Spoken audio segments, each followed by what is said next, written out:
It's Friday, the 15th of December, 2023. The last word in podcasting news. This is the Podnews Weekly Review with James Cridland and Sam Sethi. I'm James Cridland, the editor of Podnews. And I'm Sam Sethi, the CEO of Podfans, or am I?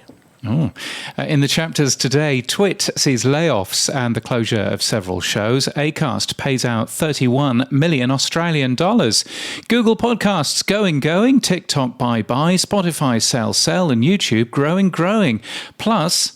Hey, what's up? My name is Ainsley Costello. I'm a 19-year-old singer-songwriter based in Nashville, Tennessee, and I will be on later to talk about two very exciting new events coming up. They will. This podcast is sponsored by Buzzsprout. Last week, 2,813 people started a podcast with Buzzsprout. Podcast hosting made easy with free learning materials and remarkable customer support. From your daily newsletter, the Podnews Weekly Review. James, it's getting close to Christmas. You think the news would be slowing down, but it seems to go more and more. So let's kick off with I think a slightly sad story, in my opinion, because I've been a fan of this network for a number of years. TWiT announced a number of layoffs. They certainly people that I've listened to, Jason Howell, Pruitt. I don't know Victor Bognett, but what's going on with TWiT, James? It seems like there's a big problem over in TWiT Towers. Well, what is going on with TWiT? This is what Leo Laporte said at the beginning of TWiT last Sunday. And I do want to address something that is a sad state of affairs here at TWiT. And some of you may know, some of you may not know. We have been going through financial difficulties all year. It's been very hard.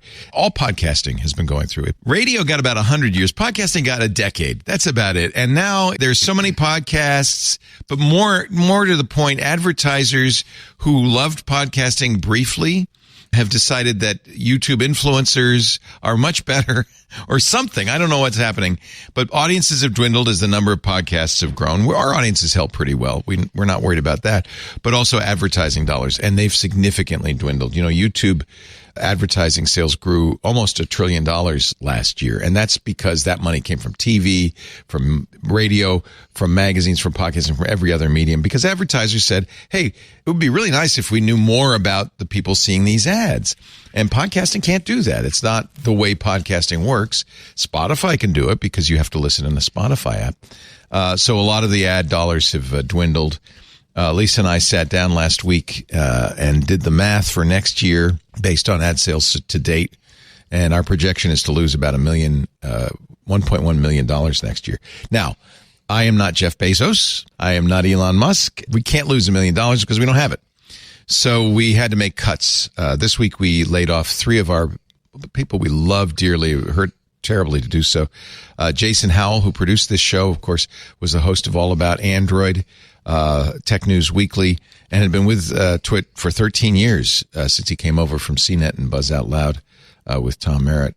And we had to lay him off. We laid off Ant Pruitt, who Glenn, from This Week in Google, who is a gentle giant and a sweetheart and a beautiful man after 5 years here. And we laid off an editor because, canceling shows doesn't save money unless we also lay off the staff that produces those shows. So Victor Bognett, whose name you may not know, he produced our promos and edited a number of shows. You probably heard his name. He also produced some of our shows behind the scenes.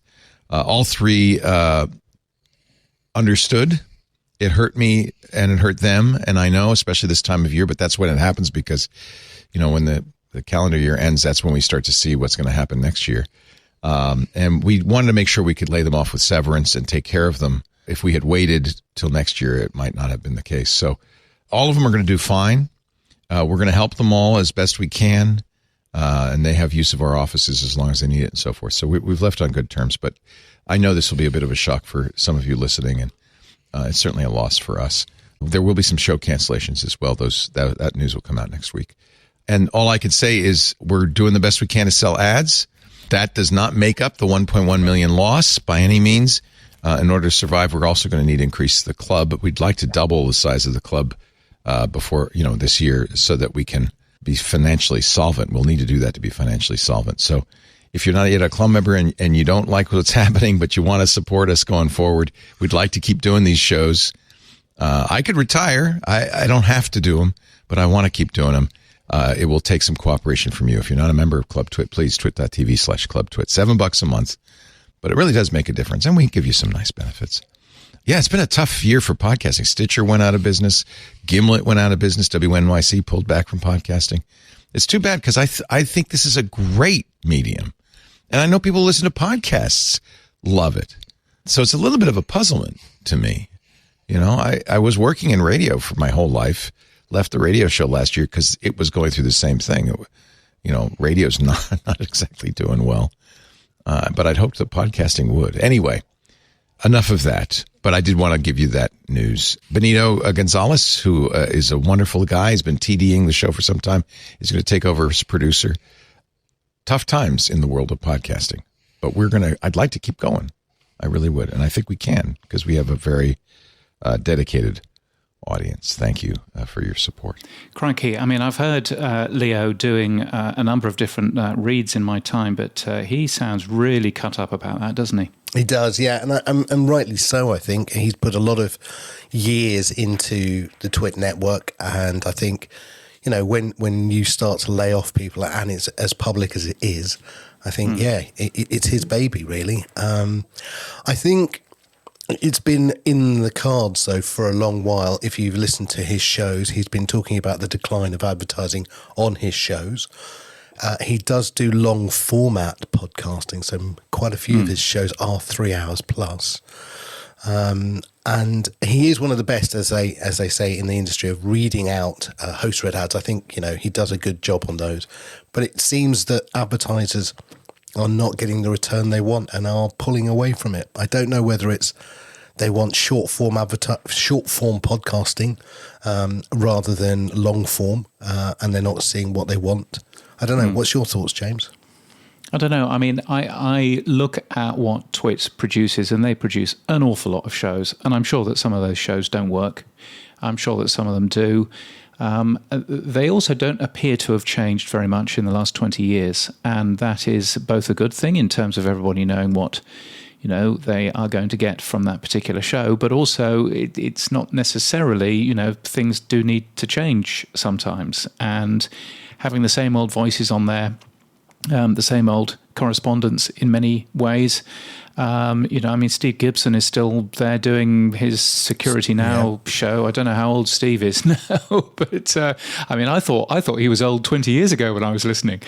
So who knows? So I think that there's that kind of side of it, and I think that there's two other things as well. I mean, Club Twit started, because I went back and checked, started in mid-2021, so it hasn't been going for all that long, and I think Leo has fallen into the trap of, you know, $7 a month, as he said in that little clip. Now, $7 a month is a lot of money for some people. It's not a lot of money for others, and you know, the whole value for value idea of give as much as you think you can falls foul when you're asking for $7 a month. So I think that there is a learning there, which is actually allow your users, and this is something that I wish, you know, Buzzsprout would do a little bit more with the with our power supporters, is to allow, if our users want to put in a figure of $200 a month, then let them. I mean, I wouldn't have thought that they necessarily will. Yeah, crack on. No, I'm not stopping in this particular type. But, you know, I mean, that's, you know, allow them to put in as much as they want. You know, I mean, you know, there could well be something there. But I think also what is, you know, relatively clear is that Leo has kept his head down doing his own thing. And I'm not necessarily sure that he understands fully what's going on in the world of podcasting. I mean, he said that Gimlet had gone out of business. That's absolutely not true at all. Gimlet is still perfectly happily, you know, chuntering along under the brand name of Spotify these days. He said that Stitcher had gone out of business. That's absolutely not true. Stitcher, all of Stitcher's podcasts are still going. Stitcher's app has closed, but that was a strategy change from SiriusXM to get people to choose less apps, as indeed NPR have done this week as well. So I'm not necessarily sure really that Leo fully comprehends what's going on in the podcast industry. And, it does come back to, if you are a small player, and Leo is still, unfortunately, a small player in this large pond. If you're a small player, it's going to be hard for you to have meaningful conversations with advertisers. And there is an issue of scale, and it is easier to get in front of advertisers if you are more than, the large amount of shows that Leo does. And so I think that that's something just to bear in mind as well. Yeah, I caught up with Lisa Laporte. I had a good hour's conversation with her this week. Sadly, I have to tell you, it's all off the record. I can't talk about it. But she did say that they will be cancelling more shows. And of course, this morning they've just announced Floss Weekly is going to be cancelled. There will be others that they're going to announce this week as well, sadly. We are doing something with them in regard to Podfans, and I'll be able to tell you more about that in the new year. Oh, that's interesting. Now, Podfans is a value for value thing, is it not? It is indeed, yes. So there you go. Well, I don't want to get you into trouble. Let's let's not dig too hard. But really interesting. But I think that Leo should certainly keep his eyes as open as possible in terms of other opportunities to for him to succeed. I've not met Leo, but I've chatted with him a couple of times, and so I wish him all the very best. Indeed. Moving on, as we were saying bye-bye to a number of TWiT shows, we're saying bye-bye before we even said hello to TikTok podcasting, James. Yes, back in August, TikTok was letting some podcasters add RSS feeds. But this week, they've cancelled the test, and they sent an email which said, "We value our podcast creators, but we're focusing our efforts on other initiatives now," which is nice. TikTok is a massive, massive app. I mean, it's the most used app, according to a bunch of research that's come out this week, especially, Pew Research, which came out earlier on, talking about how successful TikTok, Snapchat, and Instagram have been for teenagers, particularly. Old guard media, failing a little bit. Facebook, Tumblr, obviously, and other things. And of course, Twitter, goodness knows what's happening with that. So I think, it's a bit of a shame that TikTok couldn't necessarily see anything in terms of podcasting. It's a shame because actually the plan that they had, as I understood it, was pretty good for podcasts in that it was essentially links to proper podcast, episodes that would play back correctly, and videos in there to help promote that particular show. But they've clearly jumped out of it, haven't they? Well, jumped out of it for now, hopefully. Maybe, you never know, they might be, making a change and coming back. I'd be surprised if they jump out of it altogether. But yeah, for now, it's not great news. But the reports that came out, the one from Pew Research that you mentioned, I thought it was interesting when you look at them all back to back. So you get Pew Research talking about teenagers being on those short form attention-seeking platforms as opposed to long form. You look at Signal Hill, which we talked about last week. You've got podcast newcomers are in the 18 to 34 age group. They're mainly female now. They're not male. They're not, and the demographic is more diverse than it is white. So you've got a different demographic coming into podcasting as well, which is quite interesting. And then the last one was Edison Research. Again, we talked about people are now listening more in the car, and they're again. The podcast share of ear, which was the highlight from the report, was 575% up. So if you look at all of those together, it feels like, maybe I'm wrong, and I'd love your opinion, James, on this. It feels like shorter form podcasting aimed at younger people, sort of TikTok-y in style, but longer than a TikTok, obviously, is what people are looking for now, as opposed to the longer form podcast. Yeah, I mean, I think that there's definitely something in respecting people's time and understanding that you can't give them a 2.5-hour show because they won't listen to it. They won't have the time to listen to it. And, I mean, this show, I try to keep less than 1.5 hours. Yeah, that's my fault. That's my fault. I wish I could keep it less than an hour, but I mean, I think that there's definitely something there. I mean, there's also studies that have come out this week from Signal Hill Insights talking about video and saying that 47% of people who watch video podcasts in the US have watched the Joe Rogan Experience. But interestingly, of those, most of them, 2/3 plus, say that they watch the show on YouTube, and only 29% consume the show on Spotify. That says quite a lot, I think, as well. Spotify seems to be going down, according to all of the podcast stats that I can see. Spotify seems to be, not driving as much downloads as it historically has. So I do wonder what what is actually going on out there. We know that Apple has made some changes to its app, not massive changes, but they've made some. Spotify appears to have made 0 changes, but Spotify's downloads are down almost as much as Apple's are. So I find all of these numbers fascinating, but TikTok pulling out of podcasting is a bit sad. But I guess that they hadn't really got going, and what they certainly haven't done is they certainly haven't launched 3 or 4 different attempts at a podcast app, and now they're launching a 5th. I wonder who's been doing that. Because of course Google has now given us a date for the US to kill Google Podcasts off. They're talking about April 2024, aren't they? They are indeed. Now, I thought it was, like the Monty Python parrot, it's dead, James. But it seems it's got a little bit of life left in it. Why are they just holding on with their fingernails to this app if all the momentum is to YouTube? What they have said is that, and they've been pretty consistent, that Google Podcasts would die in 2024. They were talking about September 2024. It's probably still the case. It's dying earlier in the US because I think that they've got their curation their curation ducks in a row, so to speak, in terms of the US. They very clearly haven't in terms of other countries. We'll get onto that in just a second. But in terms of the US, if you're using Google Podcasts now, you'll probably see an export subscriptions banner at the top, which will chuck you out a OPML file.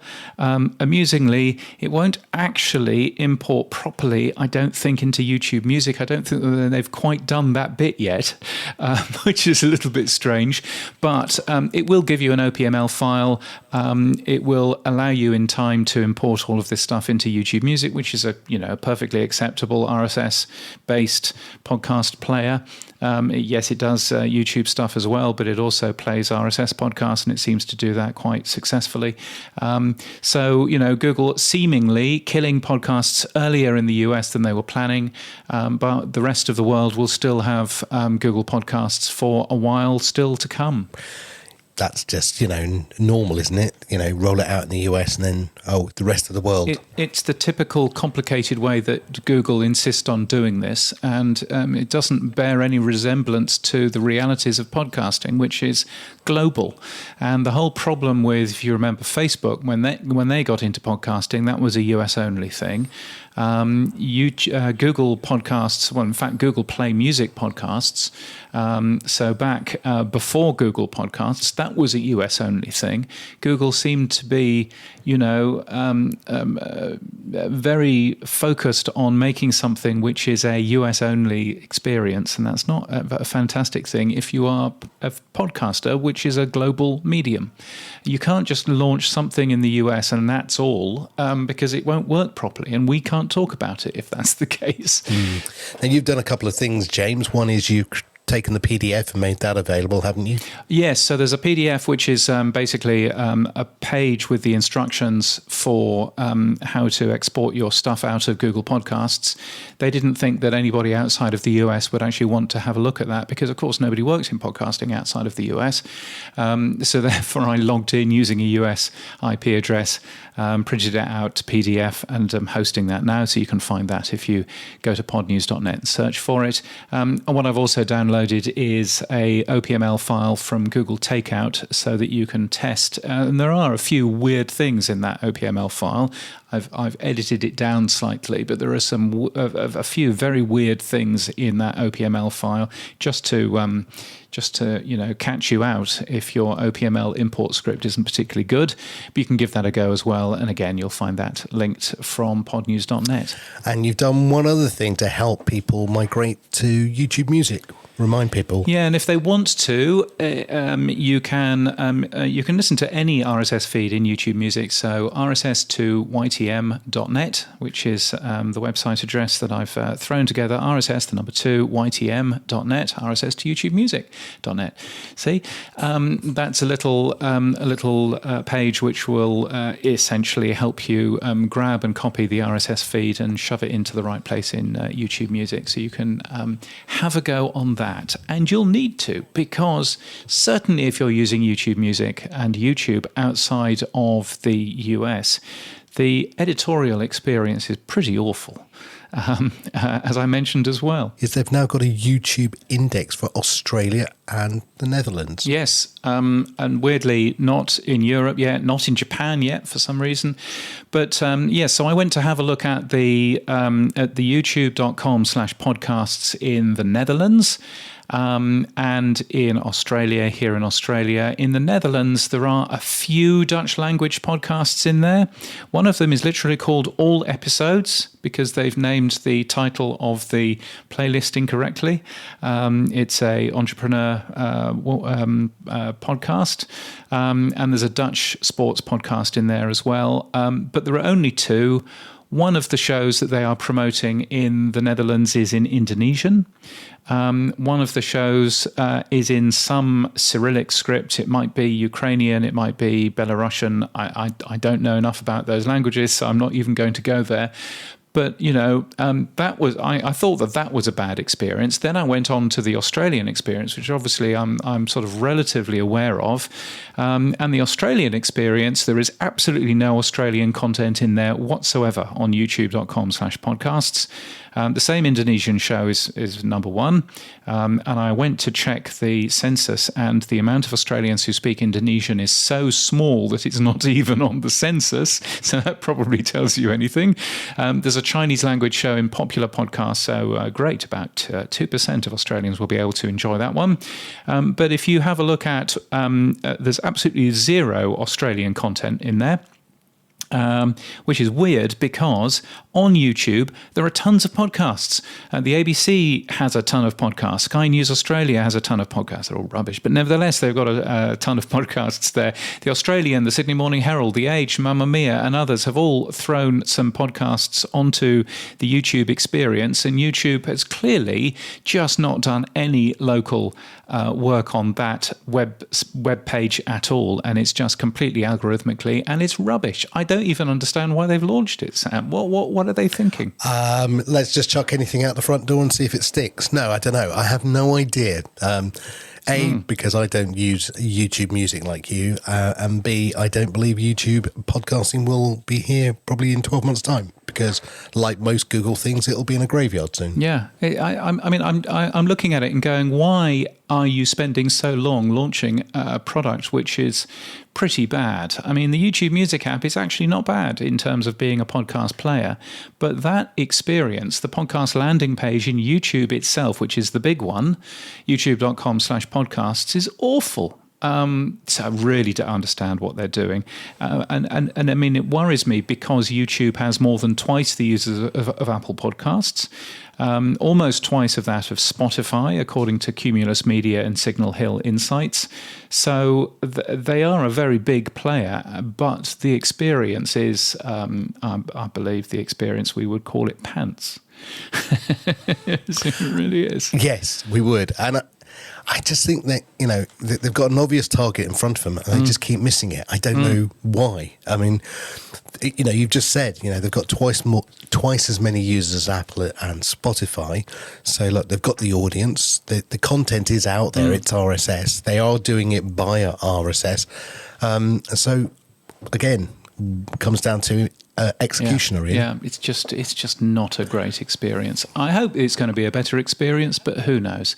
And at least we haven't heard too many stories over the last couple of months of Google getting rid of people, whereas we obviously have from other people. After last week's recording of the show, James, you announced something that Mr. Paul Vogel, the CFO of Spotify, did. What did he do? Well, yes, so I think this time last week we were talking about Spotify laying off 1,500 people less than 3 weeks before Christmas. That's a nice thing for them to do.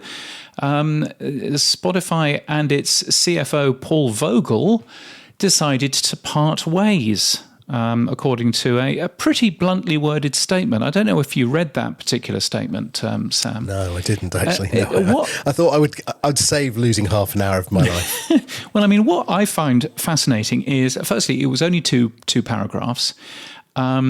Secondly, it quotes Daniel Ek saying, I've talked a lot with Paul about the need to balance the two objectives of bringing our spending more in line with market expectations while also funding significant growth opportunities. Over time, we've come to the conclusion that Spotify is entering a new phase and needs a CFO with a different mix of experiences, and as a result, we've decided to part ways. And you read that and you go, oh, okay, well, I wonder, where's the quote from Paul Vogel? Oh, he hasn't got one. Normally you would have seen Paul Vogel going, I'm very proud of all of the things that I've done over the last number of years and blah, blah, blah. But no, I mean, it genuinely looks to me as if either he was fired or he was made a scapegoat for getting rid of 1,500 people. And the conversations that I'm having with a few people in and around Spotify would tend to point to the latter. The fact that Paul Vogel was probably made as the bad man is probably closer to the truth. I think Daniel Ek, like a good Swedish person, wants to be seen as, this is a community enterprise. This is the way that we run businesses in Sweden, very different to the way that we run businesses in the US. He was a naughty American and he didn't really understand how these, how it works. But you're fine with me.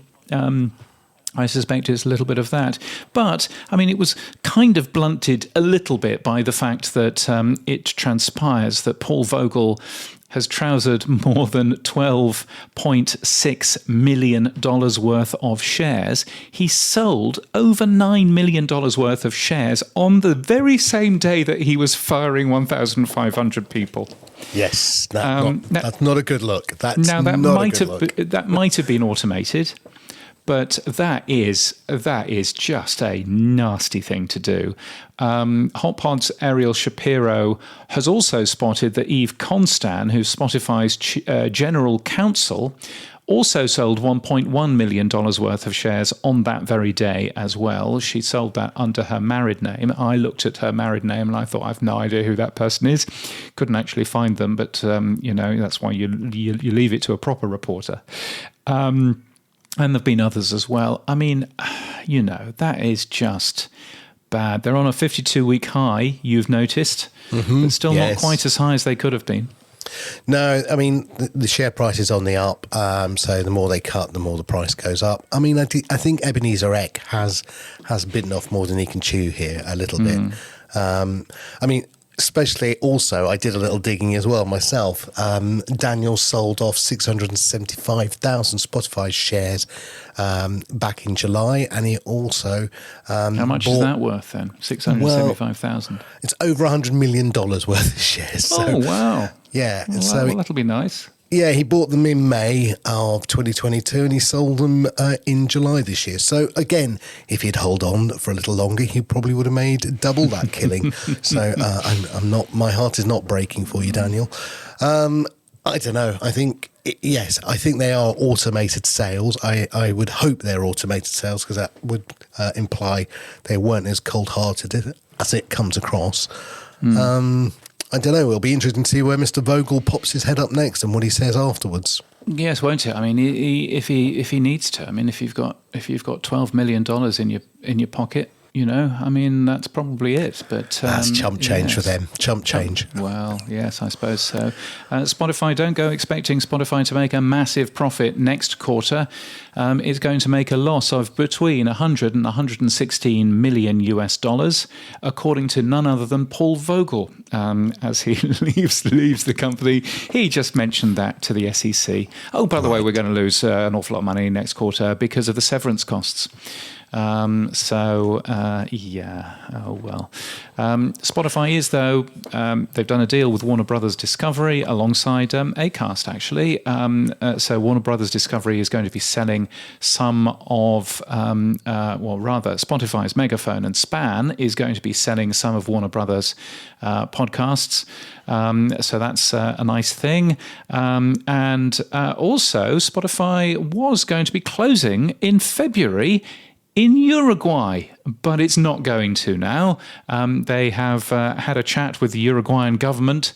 They've understood what the changing copyright law is all about, and they are no longer going to be closing down. So if you're listening to us on Spotify in Uruguay, the stats would say you're not. But if you are, then you can relax because we'll still be here.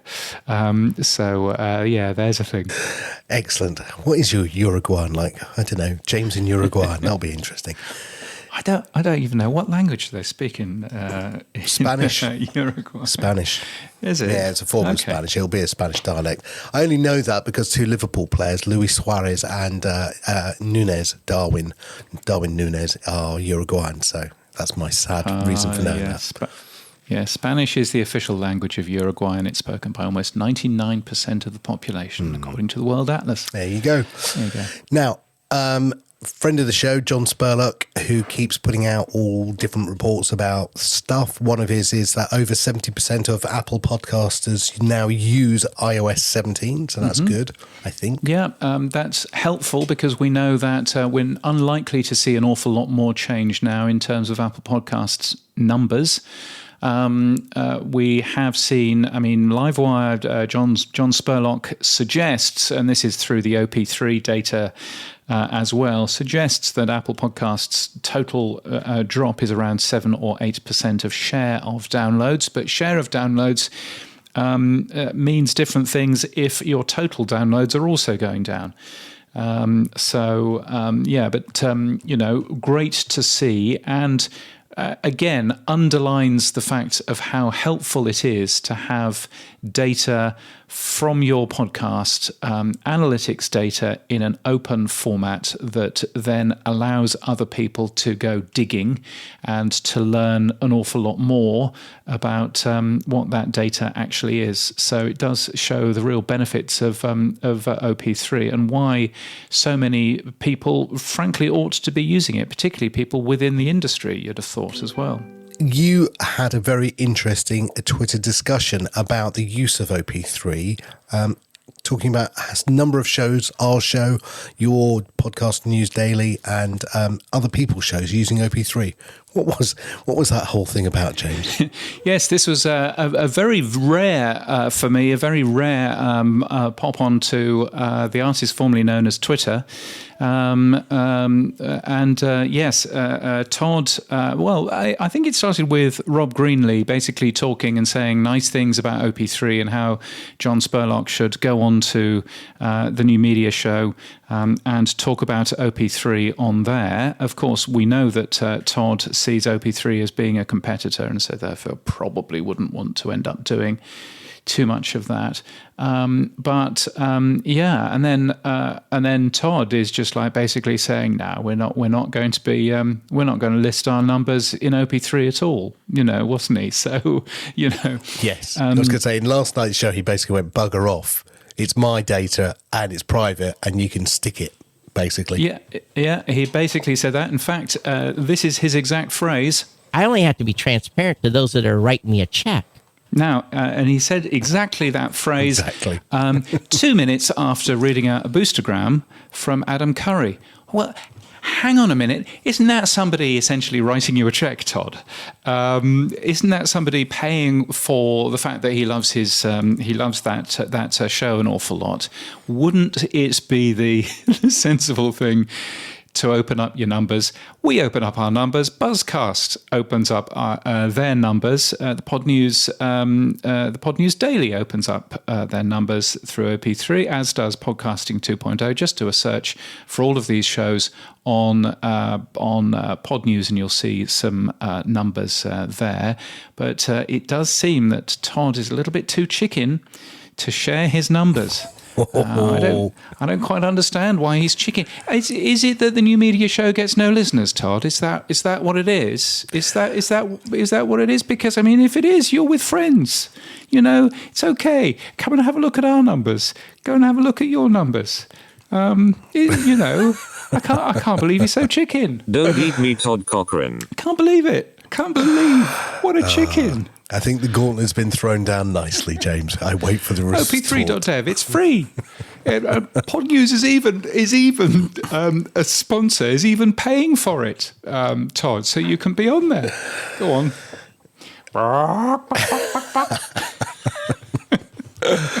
Oh, I look forward to the next week's show. Oh, my God. Now, look, let's fly around the world very quickly. Back to you over in Australia and New Zealand, James. Acast's been Santa Clausing. They've been very generous with people pre-Christmas. Yes, well, I mean, they've sent out a press release which would mean that you thought exactly that. Yes, haven't they been generous pre-Christmas? They sent out a press release which said that they have paid $31 million to Australian local podcasters, which is $20 million US. And that's what most people looked at. And of course, that is since the company's local launch in August 2017. So that's over 6 years. So it's not quite as generous as they could have been. But nevertheless, it's a good number. So it's nice to end up seeing that number from Acast. Acast don't take part in the Australian podcast ranker, but lots of people do, including the ABC. For the first time, the Australian Broadcasting Corporation is in the Australian podcast ranker, which is good. The ABC says it's got the most titles in the top 200, with long-form interview show Conversations landing at number 5. A Listener claims the number 1 podcast slot, with Hamish and Andy being the only podcast with more than 1 million listeners, and ARN's iHeart Podcast Network Australia claims its number 1 publisher. So everybody's number 1 and everybody's very happy. The top 10 shows, by the way, are all Australian, which I thought was interesting. You normally expect there to be some American shows in these rankers. It's certainly the case in New Zealand and in Canada and in other places, but no, the top 10 shows are Australian. So that was quite nice to end up seeing. The New Zealand podcast ranker also released. RNZ hasn't put their numbers in there either. Well, now, a strange story that you wrote about, a new podcast called On Musk with Walter Isaacson, the guy who wrote the book about Elon Musk, wrote the book about Steve Jobs and various others.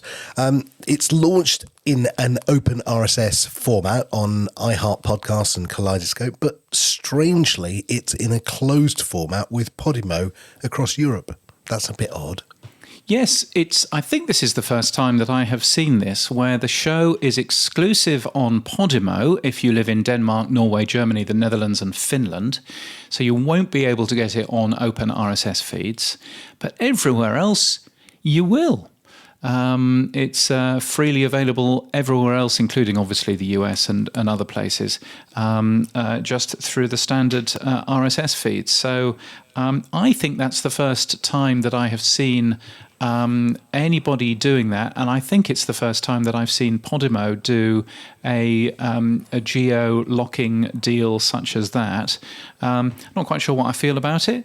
I don't necessarily feel particularly positive, it has to be said, but nevertheless, it's an interesting business model, so it'll be interesting to see how they do with it. Well, Podimo is a closed platform, let's be honest. I mean, as much as it uses RSS, it is a closed platform because you have to pay a subscription to get to it. And at the same time, I wonder what they paid. So is this a Podimo exclusive? Because they must have paid to get the geo-locking. Yeah, so it's. It is an exclusive. So in those countries, so therefore, yes, I do wonder what they've paid to get these particular shows. And what is interesting again is that the shows are in English. The 5 European markets aren't English markets, although they do, in most of those markets, speak English very, very well indeed. So they're actually making an exclusive show, in English in those markets, where, by the way, Tesla seems to do, incredibly well, particularly places like Denmark, Norway and Finland. So, I just found that really interesting. Let's move on to events and awards. Events, James. She Podcasts Unplugged 2024 is coming to Florida in January, the 24th. What else is going on? And also tell me about Ainsley Costello. The live music event is happening next week, is it not? Indeed. Next Wednesday and Thursday, the 20th and the 21st of December. 2 events live. So very much similar to what RSS.com did with PodCon MX, where you were the keynote. They're broadcasting it live. So Podcasting 2.0 apps will be able to use the lit tag and be able to listen and or watch the event and stream sats or boost, depending on how you want to pay, or just watch if you don't want to pay anything. It's value for value, so do what you like. But yeah, we're running a test. We did one yesterday, which went very well. Fingers crossed, we're all ready to roll. And you caught up with Ainsley Costello and Just Loud and asked them more. So let's meet the artists themselves. First off, Ainsley, hello, how are you? I'm so good, Sam. How are you? Thanks so much for having us on. Oh, you're very welcome. So this is Ainsley Costello, the million sat artist, singer. How would we describe you, Ainsley? What did you describe yourself as? I don't know. I mean, that was pretty good, if you ask me. I describe myself as a 19-year-old singer-songwriter from Nashville who kind of just happened to fall into this whole otherworldly crypto value for value space. And what's your sound like? If no one's heard Ainsley Costello, what's the sound like? Yeah, absolutely. If I had to say, sometimes I like to say that my sound is like if Paramore gone pop had a baby with the band Camino. That's what I sound like. But I write a lot of messages about girl power and like doing whatever you want if it makes you happy, and that you don't have to be in a relationship to be a whole and happy and fulfilled human being. So it's like Paramore with like girl power messages. Okay. That's me. So word of the year was Riz, but actually the second word of the year was Swifty. Maybe next year we could have the word of the year Costello-y. I think it could absolutely be a word. I think with a name for a fan base like that, it has to come organically. I don't think I can be a part of that. So whatever my fans deem themselves their like collective group name is, I'm down with. I've got it. You're Ainsley Costello, AC, and they can be DCs. AC/DC. You'd have to be old enough to remember that.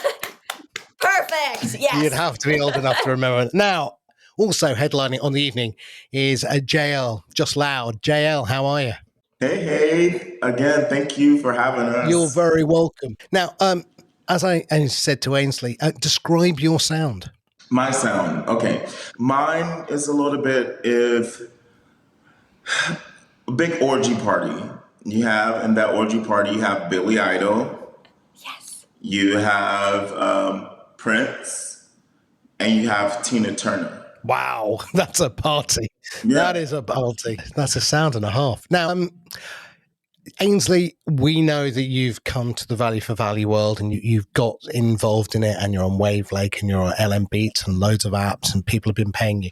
JL, have you been introduced to this mad world that we're all moving into, the value for value world with Bitcoin micropayments and wallets? So my team just introduced me to it. I'm super new at it, value for value.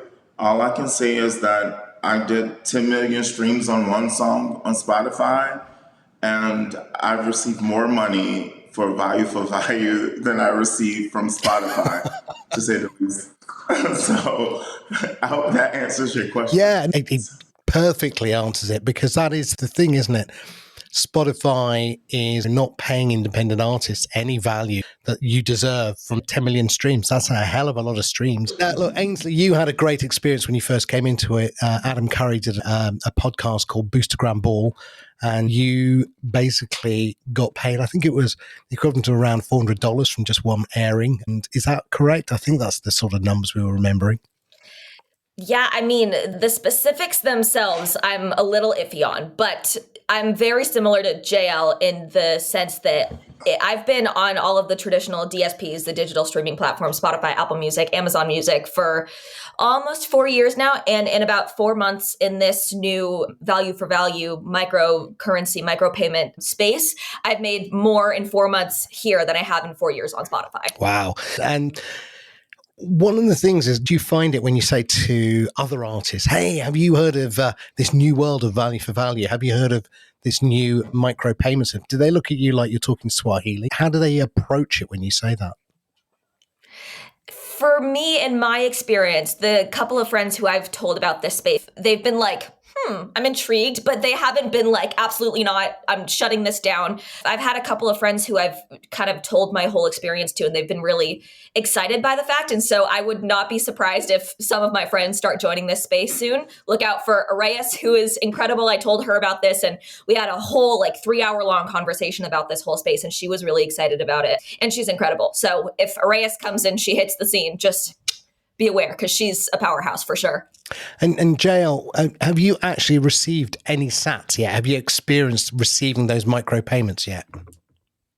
I have. And my team, every time we receive, we get a screenshot, and then I go straight to my computer and I start writing or perfecting the record I'm working on next. I think it's like one of those things, like when you see just the smallest amount kind of means a lot to artists. Once people are pouring into you, it's like you get so amped up and, get back in the studio and start writing again, And I think it's going to continue happening that way. I think you're right. And I think 24 is going to be the year that it breaks through to the mainstream. I think we're beginning to see more and more people. In the early days, I was here when the internet was first introduced, and people were going, it's HTTP, it's a URL, it's called a browser. And people looked at me and went, I have no idea what you're talking about.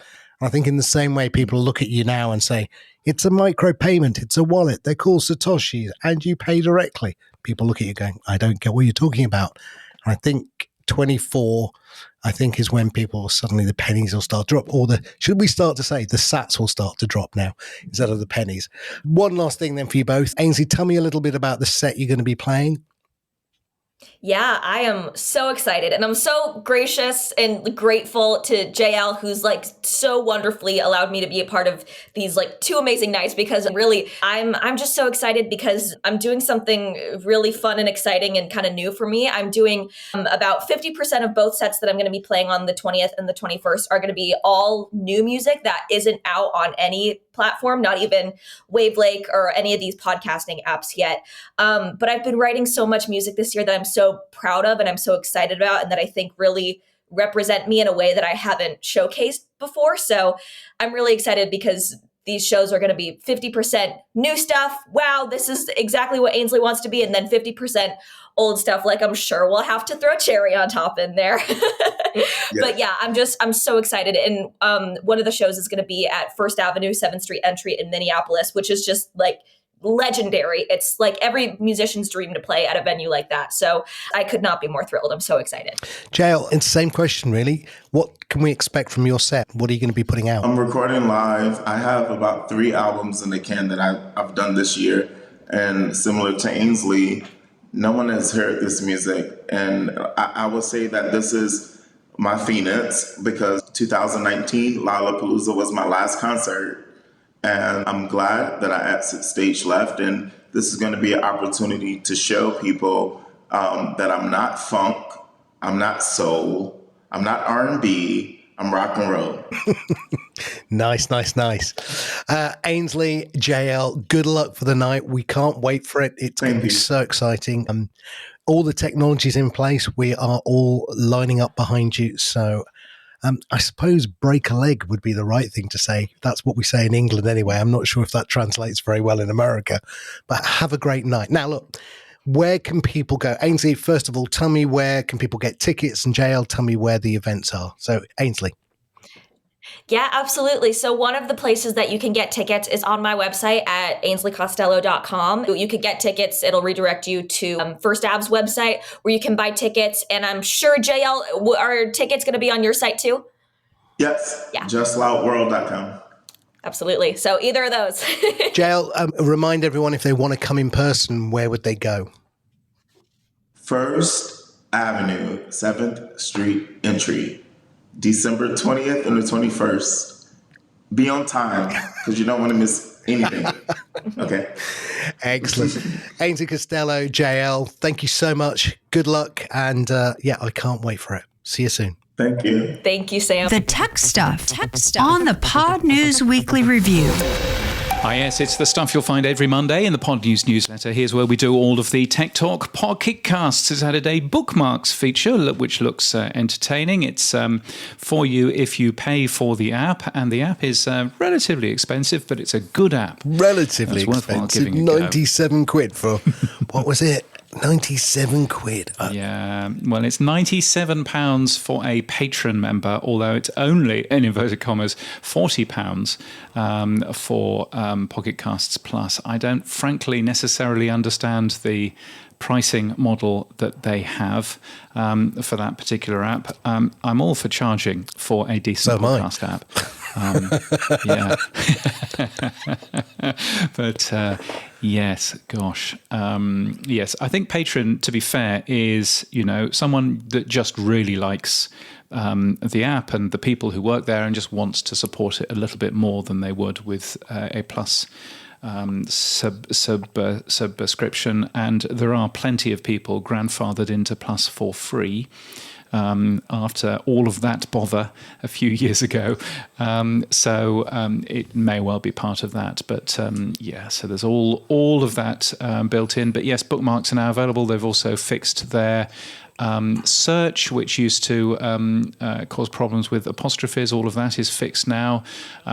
They tell me that they fixed another bug that I reported to them. They haven't, so I'll be going back and talking to them about that one. But they're releasing new versions of that player every couple of weeks. So it's a good thing, of course, now owned by Automatic. Now, Substack now has a video episodes feature. What's this, James? I don't use Substack. Yeah, so you can upload videos to Substack. They will play in the iOS Substack app, not Android, because, while you can upload audio to Substack and it comes out in the Substack RSS feed, the video doesn't, because Substack. So therefore, they've not called it a video podcast feature. They've called it a video episodes feature, and it won't work in any other podcast app. So that's nice, isn't it? I'd use YouTube if I were you. Podcast Guru is doing some new and exciting things. We should get the CEO of Podcast Guru on next week to tell us more about it. Yes, Jason Hudgens is the CEO, and they've just released their iOS and Android app. He said it's a pretty big thing, and so, he's flying back from Italy, so we're waiting for him to land. But when he does, we will get him on the show next week. Prego.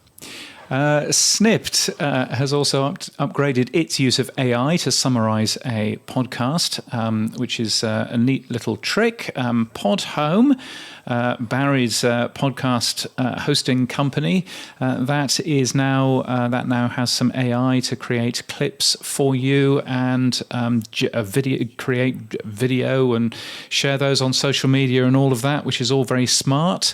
So good to see Barry continuing to work on that. If you drive a Tesla, then firstly, I am so sorry. And secondly, Apple Podcasts will be available as a native app pretty soon on Tesla vehicles as part of Tesla's 2023 holiday update. It probably gives you fart sounds and Space Invaders and something else as well. It's available on Model S, 3, X, Y, and Cybertruck. Oh God, no! I'm a sado. So apart from the S3 XY spelling sexy, which I think is so stupid and so childish, but there you go. Just realised that SEXY. Oh God. Did you not know that? What a man-child that man is. Yeah, it spells sexy. So that's the first thing. Sexy. Isn't it like didn't we all do that with our calculators? Put boobless upside down. Lord. But yeah, no, the Cybertruck, I was watching a YouTube video where it was taking on the Lamborghini, one of the big 4x4 Lamborghinis, yeah. And it beat it off the line. And then I saw a brilliant one where somebody posted, I'm trying to think who, saw one of them in real life and went, nah, you can keep it. And it just looks like an ugly box. It is awful. It looks like it's the Homer. If you ever saw that episode of The Simpsons where Homer Simpson gets to design his own car. Homer, I need your help. You do? Yeah. I want you to help me design a car. A car for all the Homer Simpsons out there. And I want to pay you $200,000 a year. And I want to let you. It looks like that. It's, my goodness. Yes. So anyway, you'll get Apple Podcasts in the app launcher of your man-child machine. You'll need a premium connectivity subscription to stream it over a cellular connection. You'll also need to wear a disguise so that people don't think any the worse of you for driving a Tesla. Oh, my. And you did say it's very popular in the lowlands of Europe. So there you go. Yes. And interestingly, actually, Tesla also supports Apple CarPlay, or will support Apple CarPlay, I believe, which is a new thing. Apple CarPlay is now in 800 unique models of automobile, so Apple tell me. Although today we learned that GM, which is a massive, great big car manufacturer, they are pulling both Apple CarPlay and Android Auto out of their cars because they are worried that they're not safe. So it's got nothing to do with, paying for a subscription or, earning money or any of that. But so they're pulling Apple CarPlay out of those cars. So that's going to be interesting to see what happens there. Yeah, it's quite interesting when you buy a new car. I mean, being a techie, I buy it for the tech rather than the vehicle now, strangely. So I probably wouldn't buy a GM car if it didn't come with CarPlay. I mean, I think I would definitely only buy my next car, and I'm sort of, slowly getting ready to buy a new car, but I would only buy that car. Tesla. No. But I would only buy that car if it had Android Auto in there because, I've used that in hire cars and it's just super helpful. So I would really like that. But it's not quite as simple. I think, unfortunately, I think my next car will still have to have a petrol engine in it because I don't think for Australia it's possible really to have an electric car yet. So the country with how much sun? How much sun have you got? Solar? Oh, I know exactly. And so we do very well in terms of the solar panels and very well in terms of lots of other things. What we don't do very well at is people living in the country where you can drive for hours and hours and hours and not see a single person. Now, we don't do that very often, but it would be, I've got my eyes on, one of these plug-in, Prius hybrid things, which will go for 100 miles on a battery. And then you can also use, dead things to power your car if you want to. I think that probably ends up making sense. But, yes. Anyway, we've turned into a motoring show. And on that bombshell. Yes. And on that bombshell, it is time to end. Thank you so much for watching. Good night. Boostergram Corner on the Podnews Weekly Review. Yes, it's our favourite time of the week. It's Boostergram Corner. I do worry slightly about Boostergram, Sam, because I do worry that I did hear Boostergram Corner on Buzzcast the other week, and they had Boostergram Corner, and it was the same old three names. Here we go! To kick off this segment, we have a few Boostergrams. The first is from Sam Sethi. All right, next up is Gene Bean. Last but not least, Dave Jones. I do wonder how many new people were actually getting into the whole boosting thing. Again, I think we talked about it last week. I think people are streaming and very happy to stream and just getting on with doing it, right? You don't always have to. I think the novelty of, oh, look, I'm going to send a boost. I mean, you don't always want to just put an interactive comment back to the content creator. So, I love doing it on Friday nights with Adam and Dave on the Podcasting Index 2.0 show. Do I do it much else? I very rarely do it elsewhere. So, but I do stream a lot. So there you go. I don't know. Maybe that's what's happening. Who knows? Anyway, we did get one. We might have got hundreds, actually, James. But again, Saturn doesn't have any filters, nor does Olby put them in. So, but the ones after page 77 that I could still find said that it's from Old Podcast, and it says, "Thank you for the mention in Pod News today, James. Wishing you a happy holiday season and New Year. This is not me bribing you for more mentions, but it works." Well done, Justin. And have people not worked out Boostergrams are just great ways of getting an advert in? That is what it is. Yeah, no, exactly. And he gave us a long row of ducks, 22222 sats, which is $10 US. So thank you very much. That'll be almost a pint when you and I are in Los Angeles. I was going to say in London, it wouldn't be. No, that would be a straw and one glass. No, exactly. So that's going to be fun. But yes, so thank you, Justin, and congratulations for Optimal Living Daily, which I seem to remember has been celebrating the fact that they have hitted episode 3,000 recently. Their network has achieved more than 400 million listens. Which is a pretty amazing thing. So many congratulations to them. If you get value from what we do, the Pod News Weekly Review is separate from Pod News. Sam and I share everything from it. We really appreciate your support so we can continue making this show. And you can become a power supporter at weekly.podnews.net with your Fiat Fun coupons, or you can support us with sats by hitting the boost button in your podcast app.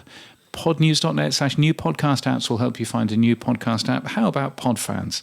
I gather it's very popular these days. Podfans.fm. Thank you very much. So what's happened for you this week, Sam? Well, as I said, I had a lovely long conversation with Lisa Laporte. Yeah, I mean, it's a hard time going on over there, and hopefully in the new year we'll see some green shoots of growth. We'll keep you informed then.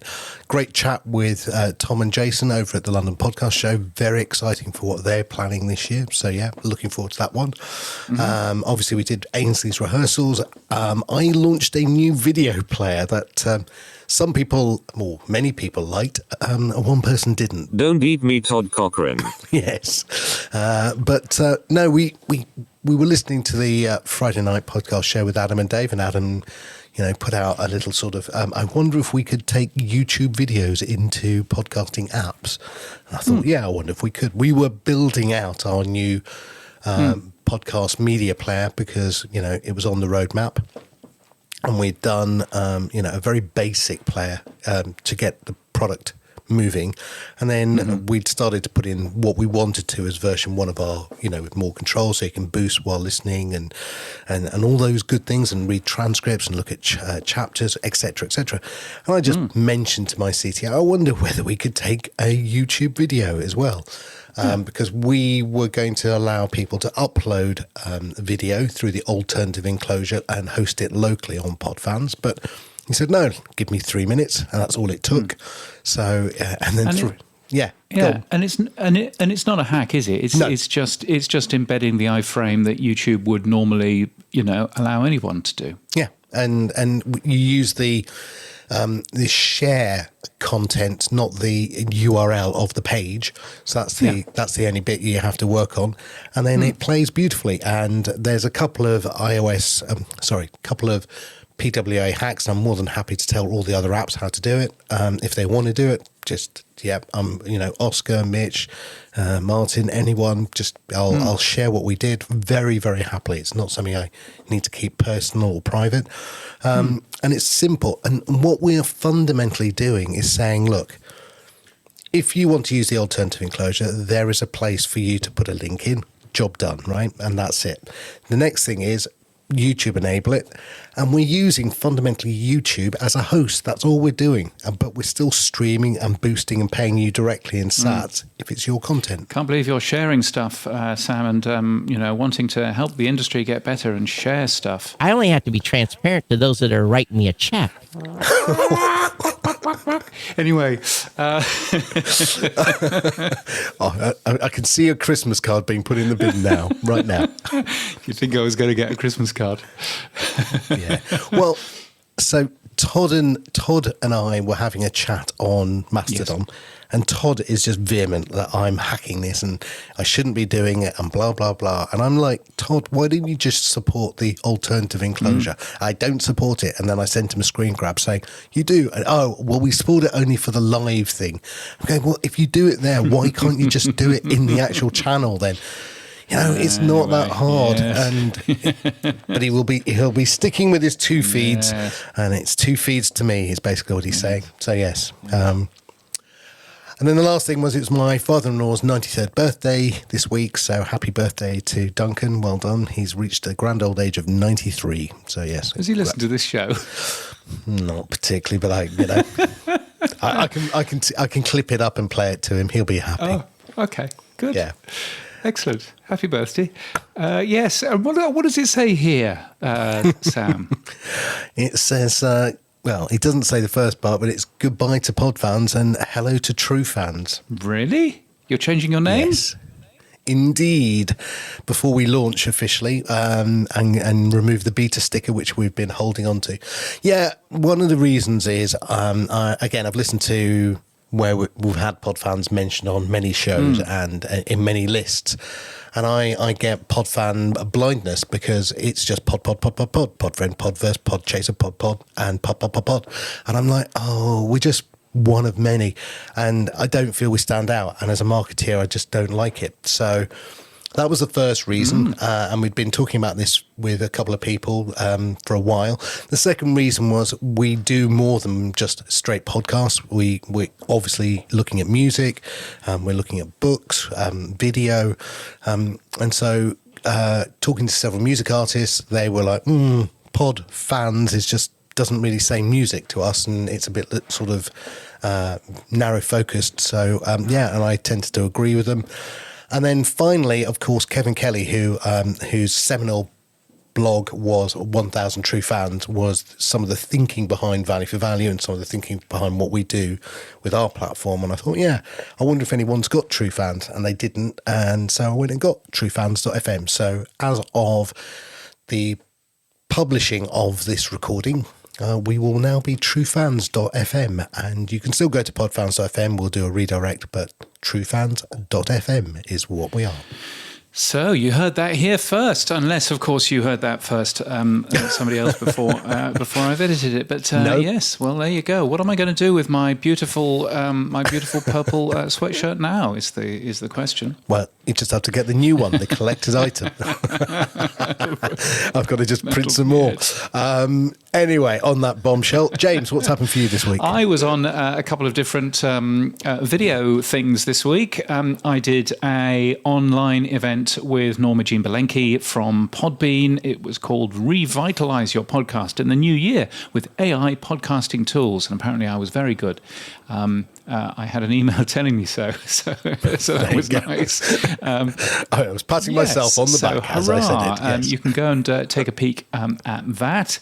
I'm sure you'll find it on the Podbean website. Also, a little bit earlier this year, I don't know whether I should mention that we actually recorded these in August, but a little bit earlier this year, I was asked by the good folks at Libsyn to sit and do some predictions for podcasting in 2024. Quite difficult to do in August, it turns out. I was going to say premature predictions. I know. And one of my predictions was that it won't be all Apple and Spotify next year. Well, that is certainly coming true, I think. Great to see that put up by the Libsyn team earlier on this week. Thank you to Elsie Escobar for asking. It looked super smart as well. It's always nice when instead of somebody recording themselves on a laptop camera, it's actually done in a proper way. So that was really nice. So thank you to Elsie for asking. I was really looking forward to being on the Christmas special of the Podcasting 2.0 podcast, but unfortunately that will be recorded on the very time that I am flying with the rest of my family to the UK. So unfortunately I'm going to miss it, which is a great shame. But sadly, but I'm sure that the Christmas special of the Podcasting 2.0 show is going to be a fantastic thing. You can expect it on the 22nd of December is when that is being recorded. I can tell you it's at 8 p.m. Central Time. So it'll be quite late for you, Sam, I'm afraid. Great. But there we are. So looking forward to that. The one other thing that I have done today, and I do want to just mention it, is that as a podcast website, it's probably important that I've got RSS feeds. And someone posted a couple of weeks ago on Mastodon, if you do have RSS feeds, then make them obvious. And while you could discover them, you weren't necessarily obvious. So as of now, if you are looking at the Podnews website on desktop, then you will see a little of the proper Mozilla RSS icon. You will see that on pretty well every single page that there is an RSS feed. There are different RSS feeds on every single page, and that's good too. And it occurred to me that there are an awful lot of podcast news websites out there that don't actually have RSS feeds. And I'm there going, are you really a podcast newsletter or a news site if you don't have an RSS feed? So I was quite proud to add that little orange badge on virtually every single page on the Podnews website. So yes, RSS feeds, hooray, it's a good thing, it turns out. An orange badge of honour. Yes. There you go. Yes, exactly. And that's it for this week. No. Hold thy horses, young man. I know you want to keep the show under 15 hours, but keep your horses hold. Very quickly, talking about you flying to the UK, we will be doing our predictions show at some point as well. So thank you to everyone who sent their predictions in. Oh, yes. And we will be doing our look back to 23 and our predictions show as well. So James will be revealing that at some point when that's going to be done. Yes, we're looking forward to releasing that at some point. Whether it's before Christmas or after Christmas, not sure. I think I know what the answer is going to be. Anyway, we will see. But we've got. I think July 24 is a perfect time to do it. But we've got some fantastic predictions. So it's great to have so many different voices.